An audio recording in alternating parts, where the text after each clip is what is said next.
कर्तुर्भावे कर्णस्य शक्त्य भावाद अहम कर्ताहम। मैंने ये किया, मुझसे ये हुआ, मैंने किया है, अहम कर्ताहम। ये कहाँ बनता है? ये बुद्धि में बनता है। अहम कर्ता, अहम भोक्ता इत्यादि अनुभवात। अभी आपके अनुभव में है ये नहीं, मैंने किया और मैंने भोगा। पांच ज्ञान इंद्री से जो जो भोगा वो मैंने भोगा, जो किया वो मैंने किया। मैंने किसने किया? मैंने किया। किसने किया? मैंने किया।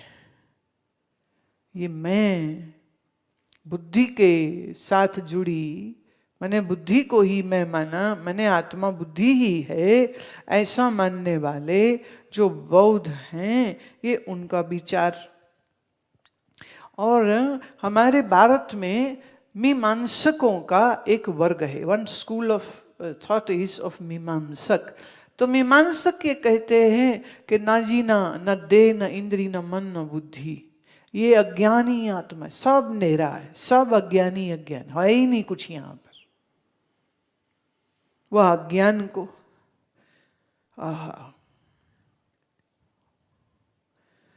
बुद्धि आदि नाम अज्ञान लय दर्शनात्। कह रहे ये जो आपकी बुद्धि है ये कहाँ लीन होती है?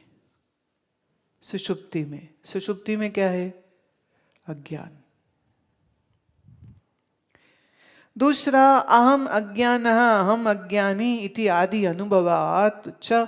ये सबका अनुभव है ये कि हमें तो पता ही नहीं, हमें तो पता ही नहीं, ये मालूम है नहीं पता, ये मालूम है नहीं पता, ये मालूम है नहीं पता। ऐसी करोड़ों चीजें हैं जहां आप ये बोलेंगे कि मुझे मालूम नहीं। परमात्मा मालूम, पता नहीं। आत्मा मालूम, बोले पहले थोड़ा थोड़ा लग रहा था मालूम, अभी जो कुछ बोला है उसके बाद तो लग रहा है नहीं मालूम।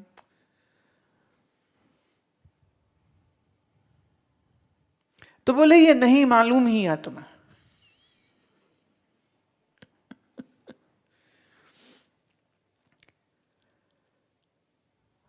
अज्ञानम आत्मा इति, इसी अज्ञान को कई लोग आत्मा समझते हैं।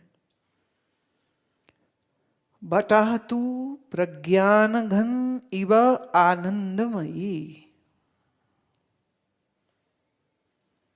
जो मांडुक्य उपनिषद है वो ये कहती है कि प्यारे, आत्मा प्रज्ञान स्वरूप है, आनंद स्वरूप है। माने गहरी सुषुप्ति में, गहरी नींद में भी जो आनंद की अनुभूति को जानता है, वो कैसे कह सकता है कि मुझे नहीं मालूम? जागृत में जानो ओके, ना जानो ऐसी संभावना कम है। सब जानते हैं, इंद्री से सब कुछ दिखता है, सुनता है। स्वप्न में भी तुम स्वप्न के सब संसार को देखते हो, जानते हो, भोगते हो। सुषुप्ति में तुम कहते हो वहां तो कुछ भी नहीं होता, वहां तो अंधेरा ही होता है। पर अंधेरा है ये तो मालूम है। तो अंधेरे को भी जिसने जाना, गहरी नींद को भी जिसने जाना, एक तो वो गहरी नींद से अलग है, दूसरा वहां ना मन था, ना बुद्धि था, ना विषय था, और फिर भी आनंद था। तो इसका मतलब जहां सूर्य होगा वहीं रोशनी है, जहां तुम थे वहीं जानना है, जहां जानना है वहीं आनंद है। इस नाते तुम प्रज्ञान स्वरूप हो, तुम ही चैतन्य स्वरूप हो, तुम ही आनंद स्वरूप हो। ये अज्ञान आत्मा कैसे हो सकता है? ये मन बुद्धि आत्मा नहीं हो सकता है। ये वेदांत का मत है। सुषुप्तौ प्रकाशा अप्रकाशा सद्भवान। जब नींद में चेतना रहती है और फिर एक समय ऐसा आता है जब से ना पड़े हो तो नींद आई, अच्छा थोड़ी थोड़ी नींद आई, थोड़ी थोड़ी नींद, ये भी मालूम है।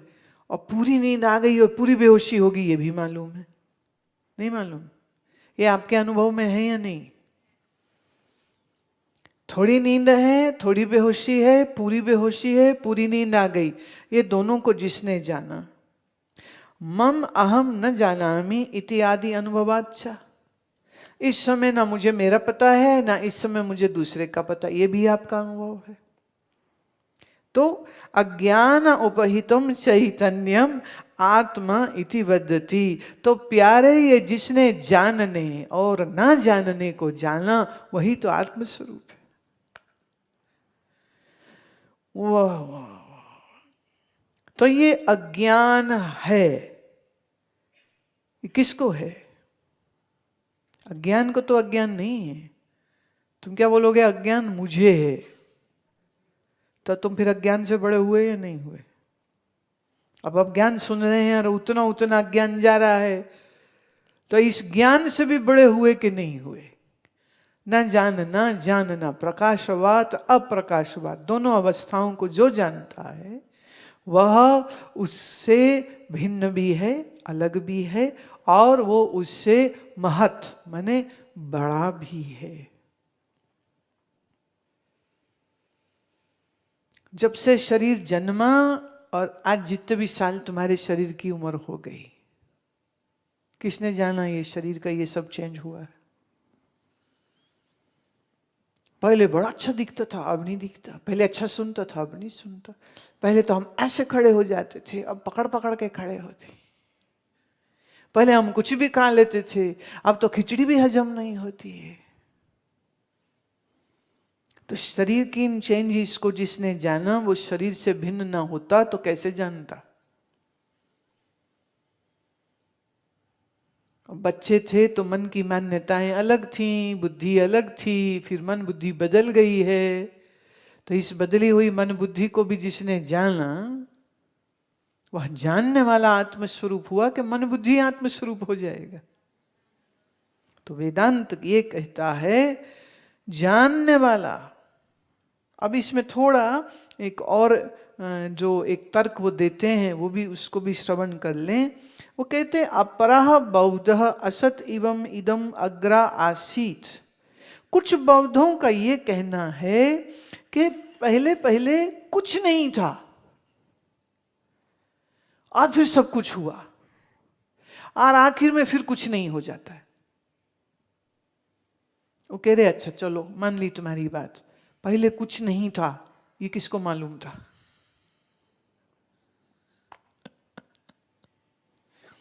देखिए, बौद्ध दर्शन बहुत प्यारा दर्शन है, क्योंकि संसार को मन से हटाने के लिए उनके दिए गए तर्क बड़े काम आते हैं, बड़े काम आते हैं।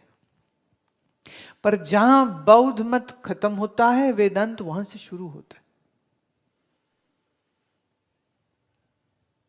बोले पहले शून्य ही था, फिर शून्य ही हो जाएगा, शून्य से ही सब हुआ। Okay fine, accepted. But who is saying, who witnessed that there is Shunya? The one who is seeing the Shunya is definitely pre-existent even to Shunya. एक मोहल्ले में चोरी हो गई, पुलिस ने कहा भाई ये रात कोई चौकीदार नहीं था? बोले जी बिल्कुल था। बोले कहाँ है, लाओ उसको। बुलाया गया। अच्छा बताओ रात को तुम कहाँ थे? बोले हुजूर यहीं दे रहे थे, हम डंडा चला के आवाज दे रहे थे, यहीं थे, नौकरी कर रहे थे अपनी। अच्छा तो 2 और 4 बजे के बीच यहां कौन आया? तुमने देखा किसी को? हुजूर कोई भी नहीं आया। 4 दफे पूछा थानेदार ने, कोई आया? किसी को देखा? कोई शंका, कोई आवाज, कोई सुरसरी निकली हो? कह रहे जी हुजूर हम तो बिल्कुल चाट चपट जगह हुए थे, कुछ नहीं था। थानेदार कहता फिर तो इसी को हथकड़ी लगाओ, फिर तो चोरी ये है, जब कोई आया ही नहीं, कोई हिला ही नहीं, कुछ दिखाई ही नहीं और चोरी हुई है, तो चोरी यही है। तो मैं चोर कैसे? बोले अगर तुम चोर नहीं हो तो फिर बताओ कौन आया? और तुम जगे हुए थे। फिर वो बेचारा हाथ पैर लगा जोड़ने और कहता हुजूर रात थोड़ा आंख लग गई थी, थके हुए थे, हम सो गए तो हमें मालूम नहीं क्या हुआ। बोले अब तेरे से हम चोरी की शंका हटा सकते हैं, पर अगर तुम कहो मैं जगा हुआ था और कोई नहीं आया था तो चोर तुम हो। मैं आपको ये जरूर कहना चाहूंगी, बुद्ध बहुत तेजस्वी ओजस्वी बुद्धि के मालिक थे। मेरा ये व्यक्तिगत ये मानना है कि ऐसा नहीं है कि उन्हें मालूम नहीं था कि बुद्धि आत्मा नहीं है, या वो ये नहीं जानते थे कि शून्य का साक्षी कोई और भी है। तो ओनली पॉइंट इज कि कभी कभी जब अपनी बात को हमने पुष्टि पूर्वक रखना हो ना, तो सामने वाले की बात तो काटनी पड़ती है। आपने देखा कभी जो मैनेजमेंट स्कूल्स चलाते हैं, मैनेजमेंट स्कूल्स चलाने वाले, वो जब भी डिबेट होगी ना, तो 10 बच्चों से वो एक सवाल पूछेंगे, उन्होंने 10 ने जवाब दे दिया, पूरा भाषण झाड़ दिया, तो जो ये मैनेजमेंट टीचर है ना, वो 10 के 10 को रिजेक्ट करता जाएगा कि तेरी थ्योरी गलत, तेरी गलत है। फिर कहेगा अच्छा मेरी सुनो, जो मैं कह रहा हूं वो सही है। जब तक उन 10 थ्योरीज को आर्ग्यूमेंट्स के सहित हम गलत प्रूव नहीं करेंगे, आप टीचर की बात को वैल्यू कैसे करेंगे? तो वेद और उपनिषद को रिचुअलिस्टिकली पढ़ने वाले लोग पर समझे नहीं, या सिर्फ यज्ञ हवन क्रिया में तो लगे रहे लेकिन उपासना में गए नहीं, और उपासना में गए तो ईश्वर को परोक्ष बना लिया, और किसी ने कोई बना लिया और किसी ने कोई बना लिया। तो इन सब धारणाओं को काटने के लिए बुद्ध ने कह दिया कुछ नहीं है, छोड़ो सब मुसीबत, निकलो अब इन सब से बाहर।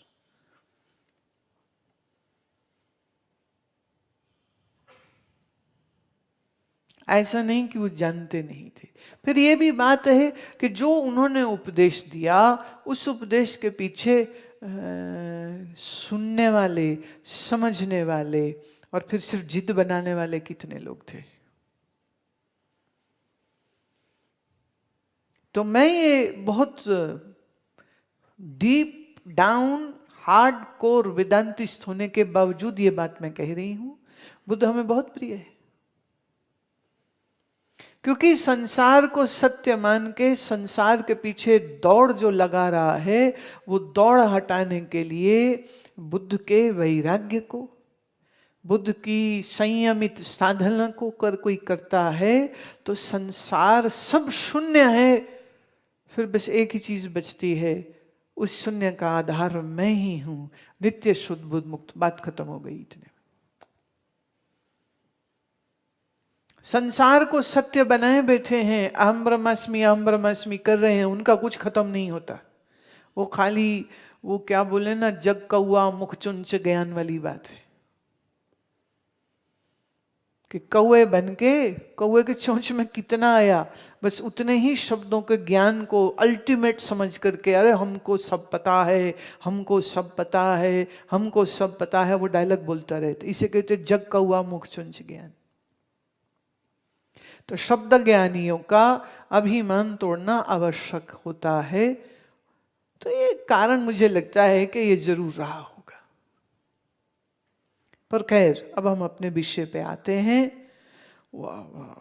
सुषुप्तौ सर्वा अभावाद अहम सुषुप्तौ न यस्मि इति उतितस्य स्व अभाव परामर्श विषया अनुभवात् च शून्यम आत्मा इति वदति। सुषुप्ति में बाकी सब चीजों का अभाव हो जाता है, राइट? गहरी नींद में मैं हूं ये ख्याल भी एक्चुअली नहीं होता है, और इस अनुभव के में ये अनुभव आपका चल रहा है, गहरी नींद है, बेखबरी है, और इतने में जब आप जगे, जब हम बोलते ना हम जगे, तो हम नहीं जगे, मन बुद्धि की वृत्ति जगती है। और सोता कौन है? मन बुद्धि की वृत्ति सोती है। हम ना सोते हैं ना हम जागते हैं। या निशा सर्वभूतानाम जागृति संयमी, यहां से निकल आती बात। मन बुद्धि सोते जागते हैं, मैं नहीं। नींद मन बुद्धि को आती है, मुझे नहीं।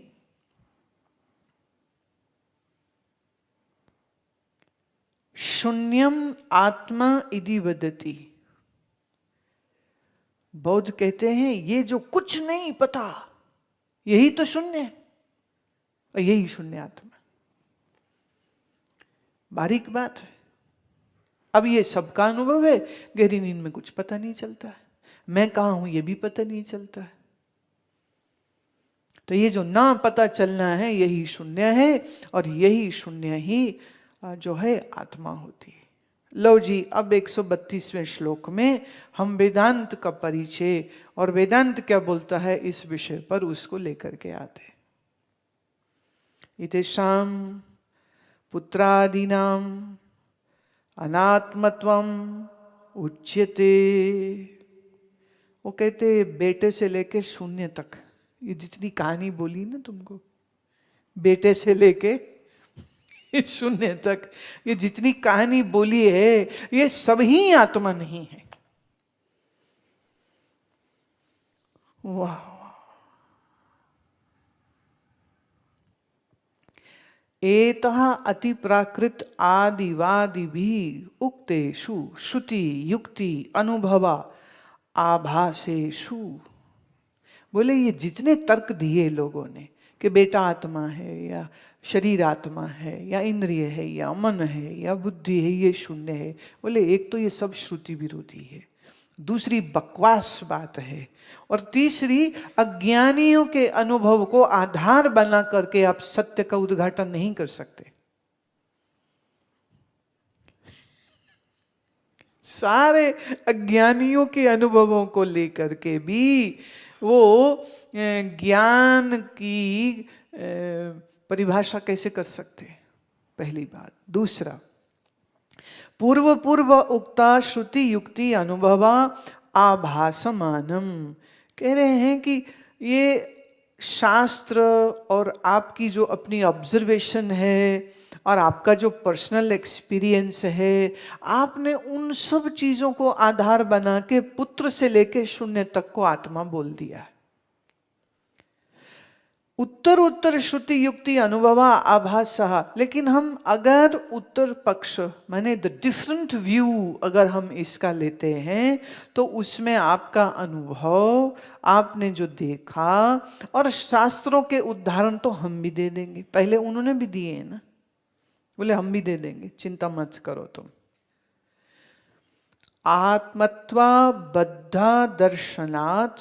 और कहते हैं अब ये जितने उन्होंने कहे वो सारे आपस में ही एक दूसरे से कॉन्ट्राडिक्टरी थे। पहले बोला बेटा आत्मा है, फिर बोला नहीं शरीर आत्मा है। भाई एक तो बोल लो। फिर कहा नहीं शरीर आत्मा है, नहीं ज्ञानेंद्रिय आत्मा है। फिर बोले नहीं ज्ञानेंद्रिय आत्मा नहीं, बोले मन आत्मा है। मन नहीं आत्मा नहीं जी, बुद्धि आत्मा है। बुद्धि नहीं आत्मा जी, शून्य आत्मा। बोले तुम तो आपस में भिड़े पड़े हो, सब एक दूसरे को खुद ही काट रहे हो, एक दूसरे को खुद ही काट रहे हो। आगे सुनिए वो क्या कहते हैं। किंचा प्रत्यक्ष स्थूलः अच सुख अपरानः अमान अकर्ता। ये जो अंतर आत्मा है तुम्हारा, ये बड़ा भाई सूक्ष्म है। स्थूल शरीर से, इंद्रियों से, प्राणों से, मन से और बुद्धि से भी। ये तो शुद्ध चैतन्य है, ज्ञान स्वरूप है। और ये जो बाकी स्कूल जिन्होंने ये कहा कि शरीर पुत्र से लेकर शून्य तक सब आत्मा है, वो लोग किन चीजों को आत्मा दिखाए जा रहे हैं? जो जड़ है। आत्मा का स्वरूप चैतन्य है। पुत्र जड़ है कि चेतन? शरीर जड़ की चेतन? इंद्रिया मन बुद्धि जड़ की चेतन? बोले पहले आत्मा शब्द तो समझो। आत्मा माने चैतन्य, शुद्ध चैतन्य, और ये सब जड़ है। तो तुम जड़ में आत्मा को कहां घुसा रहे हो? बात बनती नहीं। अहम ब्रह्म इति विद्वत अनुभवा प्रभालया तच्च। मैं ही ब्रह्म हूं, ये एक बड़ी विशेष गहरी और वास्तविक अनुभूति है